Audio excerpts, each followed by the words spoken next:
આગળ વધીએ. જો તમે મહેસાણામાં રહો છો અને હેલ્મેટ વિના ટુ વ્હીલર ચલાવો છો તો ચેતી જજો. મહેસાણા આરટીઓએ હેલ્મેટ ન પહેરતા ટુ વ્હીલર ચાલકો સામે કાર્યવાહી હાથ ધરી છે અને 46થી વધુ લોકોના લાયસન્સ સસ્પેન્ડ કર્યા. જે ટુ વ્હીલર ચાલકો હેલ્મેટ પહેર્યા વિના 3થી વધુ વાર પકડાયા હોય તેમની સામે આ કાર્યવાહી કરવામાં આવી છે. 46 વાહન ચાલકોના લાયસન્સ 3 મહિના માટે સસ્પેન્ડ કરી દેવાયા છે.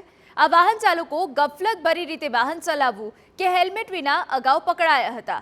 તેમજ આગામી સમયમાં પણ આ કાર્યવાહી ચાલુ રાખવાનું મહેસાણા આરટીઓએ જણાવ્યું છે. જે ટુ વ્હીલ વાહનો જેમાં વાહન ચાલક હેલ્મેટ પહેરતા નથી એવા વાહનો પર જે પણ કેસ બન્યા હોય એટલે ચલાન બન્યા હોય એવા ચલાનની જ્યારે કમ્પ્લેન આરટીઓને મળે અને આવા ગુનાઓ રિપીટેડ હોય એટલે કે 3થી વધુ વાર હોય તો એવા વાહન ચાલકો ઉપર કાર્યવાહી કરવામાં આવે. તેમનું ડ્રાઇવિંગ લાયસન્સ અમે સસ્પેન્ડ કરેલું છે. તાજેતરમાં અમે 46 એવા વાહન ચાલકો છે જેના લાયસન્સ અમે સસ્પેન્ડ કરેલા છે.